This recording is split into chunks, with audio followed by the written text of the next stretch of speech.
Okay, so now I'm going to give you an overview of Workplace Objectives Project. I want to make sure that you all understand how to complete this assignment.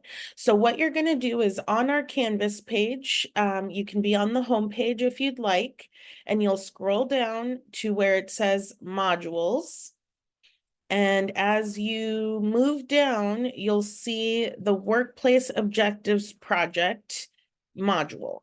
What you'll do is click on this first link here and read it carefully because this explains what to do.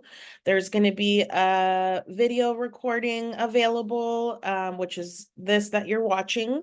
The most important thing that I want to make sure that you all recognize is that I've put in a quick overview of the objectives project. And so basically this is what you will be working on for this course during the semester. It's important that you think about your current job and what skills you already know, as well as what skills you're wanting to grow or develop in this job, or that will help prepare you for future career opportunities. First, you're going to want to think about kind of a big picture goal for yourself at work or professionally more generally. Then you're going to break down that big picture goal into smaller steps. These are going to be your objectives. These are the steps that you're going to take to get you closer to your goal. It is important to know that sometimes the goals that we set for ourselves are not goals that can be completed within the semester, and that's perfectly fine. What we want you to do is just make sure that you are taking steps toward that goal. So you don't have to pick a goal that you can definitely complete by the end of the semester. We simply want you to work on your objectives that will get you closer to that step. Once you get all of that kind of sorted out, it would be great to develop 2 to 3 objectives that you have discussed with your supervisor, which you will use to submit your assignment. I've included the SMART goal document here that will help you kind of break things down a little bit. So you can start by writing that big picture goal in this first line. And then you're going to move through these pieces to see how you can kind of narrow it in and figure out what steps you need to take to work toward that. So the goal should be well-defined, detailed, and clear. So you want to be really specific about what exactly it is that you're doing.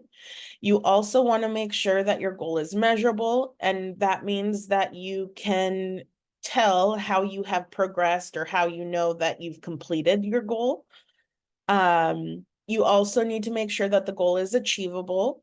So you don't want to pick something that you are not going to be able to complete at some point. Again, it doesn't have to be a goal that is completed by the end of the semester, but you want to make sure that you are being realistic about what you're pursuing and making sure that you have the resources available or that you're working on figuring out how to access those resources.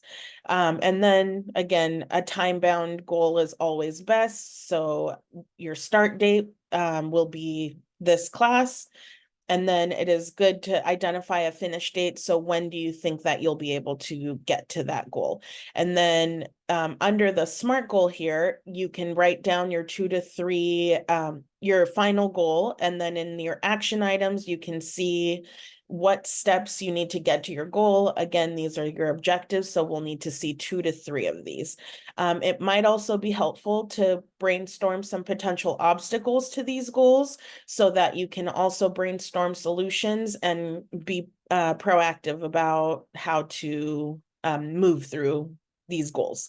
Once you get this done, you'll meet with your supervisor and complete this with them to make sure that you're both on the same page. You'll submit this assignment and then you'll schedule your meeting with me. That will count for assignment number 4. I want to meet with you to review your objectives and make sure that they are accurate and complete so that then you can go ahead and get approval to submit the final draft, which will be assignment 5. If you have any questions or are having any trouble, the earlier you schedule your time with your supervisor and your meeting with me, the better that your objectives will turn out. If you need anything, please don't hesitate to send a Canvas message or to schedule an appointment. You are welcome to schedule more than one, but you need to schedule at least one. Looking forward to reading what you all want to learn about your new skill sets and projects that you have in your workplace.